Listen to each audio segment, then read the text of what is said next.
Hello. അപ്പോൾ ഈ കുടുകുടു വണ്ടി എടുത്തിട്ട് മക്കളെയും വീട്ടിലാക്കിയിട്ടുള്ള ഒരു പോക്ക് എനിക്ക് ഇടയ്ക്കിടയ്ക്ക് ഉള്ളതാട്ടാ. കാരണം എൻ്റെ വീട്ടിലാവുമ്പോൾ സേഫായിട്ട് ആക്കിയിട്ട് പോവുക, എത്ര നേരം കഴിഞ്ഞാലും വരാം എന്നുള്ളൊരു ഇതുകൊണ്ട് തന്നെ ഞങ്ങൾക്ക് ഇത് പതിവായിട്ടുള്ളൊരു യാത്രയാണ് കേട്ടോ. അപ്പോൾ ഇതെന്താണെന്ന് വെച്ച് കഴിഞ്ഞാൽ രണ്ടാം പെരുന്നാൾ ഞങ്ങൾ ചായ കുടിക്കാൻ പോകുന്ന ഒരു പോക്കാണ്.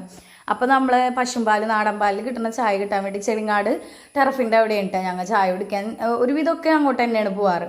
അപ്പോൾ അങ്ങോട്ട് പോയിട്ട് അവിടെ സ്നാക്സ് ഒന്നും അധികം ഉണ്ടായിരുന്നില്ല, പെരുന്നാളുടെ ഒരു തിരക്കും കാര്യങ്ങളായ കാരണമാണെന്ന് തോന്നുന്നുണ്ട്. പിന്നെ ആശുവിനെ ഒന്ന് ചായ കുടിക്കണതൊക്കെ എടുക്കുന്നുണ്ട്. അപ്പോൾ ഇടുക്കല രസം ഞാനൊന്ന് സ്വസ്ഥമായിട്ട് കുടിച്ചോട്ടെ. ഞാൻ പറഞ്ഞു അങ്ങനെ നിങ്ങൾ സ്വസ്ഥത അനുഭവിക്കേണ്ടാണ്. അങ്ങനെ ഞാൻ കുടിക്കണത് ഞാൻ എടുക്കുന്നുണ്ട്. പക്ഷേ ആശുവിന് എനിക്ക് ഇട്ടൊരു പണി തന്നു. ആ ചായയിലും അതിലും കൂടുതൽ ഇടിച്ചു. പക്ഷെ കുഴപ്പമില്ല, നല്ല ചായയായിരുന്നു, അടിപൊളിയായിരുന്നു.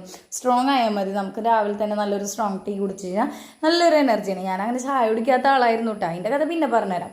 പിന്നെ ഞങ്ങൾ തിരിച്ചു പോണ വഴിക്ക് വീട്ടിൽ മൂന്നെണ്ണത്തിന് ഇരുത്തിയിട്ടാണല്ലോ പോകുന്നത്. സ്വാഭാവികമായിട്ടൊരു സമരം പ്രതീക്ഷിക്കാം. കണ്ടില്ലേ, ഞാൻ അവരെ കൊണ്ടുപോകാത്തതിന് അവരെൻ്റെ ഡ്രസ്സ് മുഴുവൻ എടുത്തിട്ടേക്കണതാണ് പണി. അവർക്ക് അതിൽ ഇഷ്ടപ്പെട്ടത് എടുത്തിട്ടിട്ട് ബാക്കിയുള്ളത് മുഴുവൻ അവിടെ കുന്നൂട്ടിയിട്ടിട്ടുണ്ട്. ഇതൊരു സ്ഥിരം പതിവാണ്. അപ്പോൾ എല്ലാവർക്കും വീഡിയോ ഇഷ്ടപ്പെട്ട ലൈക്ക് ചെയ്യാനും ഷെയർ ചെയ്യാനും ഒന്നും മറക്കരുത് കേട്ടോ. പിന്നെ സബ്സ്ക്രൈബിൻ്റെ കാര്യത്തിൽ ആരും ഒരു പിശുക്ക് കാണിക്കരുത്, എന്നാലേ എനിക്ക് എന്തെങ്കിലും മെച്ചപ്പാടുണ്ടാവുള്ളൂ. അപ്പോൾ എല്ലാവർക്കും ടാറ്റ. എല്ലാവരും പെരുന്നാൾ അടിപൊളിയായിട്ട് ആഘോഷിക്കും.